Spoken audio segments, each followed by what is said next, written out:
it's actually legal, and which is you go to the stock to the financial market, and where you can purchase bonds, which are emitted in state bonds, which are emitted in hard currency in USD, and that's another way where you can, with your pesos, you can purchase those bonds, then you sell them in the market, and you get dollars in return.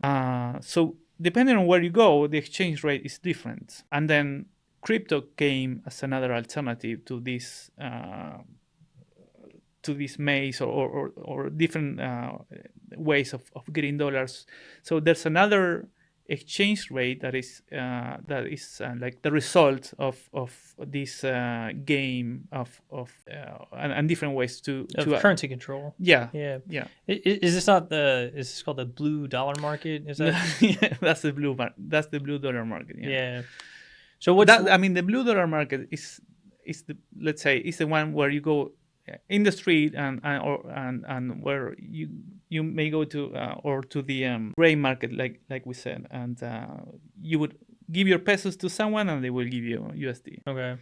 What's kind of the spread between the real market and the gray market? Well, the gray market is probably the real market in this case, versus the government market, right? Yeah, but so it all. I mean, the funny thing is, it all depends on because in Argentina, long term probably means one month. Okay, so you can't foresee or make plans more than 1 month, because things change very quickly. The reason why I'm saying that is because last year the spread was more than 100%.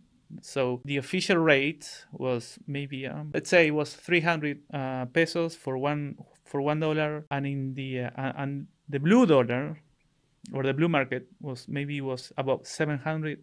So it was more than twice. Nowadays, the spread has gone, is much more smaller. So we are talking about, I think it's around 950. That's like the official rate. And you can get a USD for 1,300, more or less.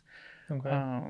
Well, and correct me if I'm wrong, within the last 10 years, this was like 4-1, was it not? The short story is like this.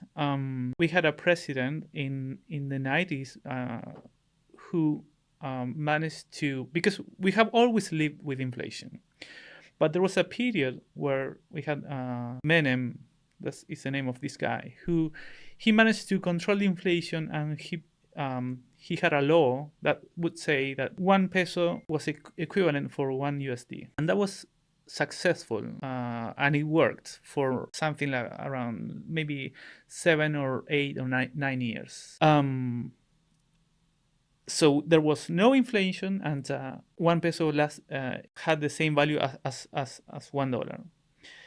At one point, everything exploded because the reserves of USD were not enough to shield that exchange rate of 1. So that's when from one day to another we went from 1 to 4, and since then it has been going up and up and up. So from 1 to 4, that was in 2001, and today in 2024, instead of 1 to 4, we have 1 to 1,300.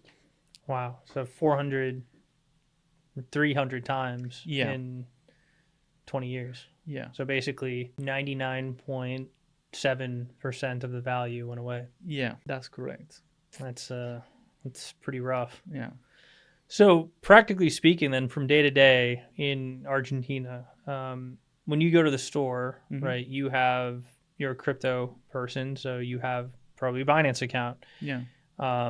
Or you might have one of these cards that converts. So what is your interaction like when you go to buy things with crypto? Are you doing it with some sort of intra-Binance payment process? Or are you doing it with this crypto debit card?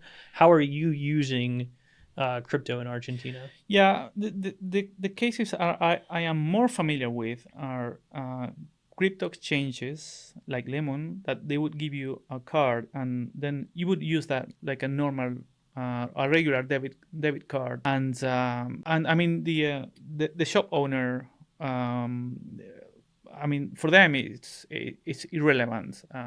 They just because at the time of making the payment, and that is converted into pesos. So it's more like how the exchanges are managing this exchange between pesos and crypto. Right. If that makes sense. Yeah. So it's interesting as I'm looking at that, right? There's a dependency then on, because Lemon is going to be a regulated financial entity because they are a custodian provider. Yeah. So they both hold dollars, USDC, Bitcoin, et cetera, for users.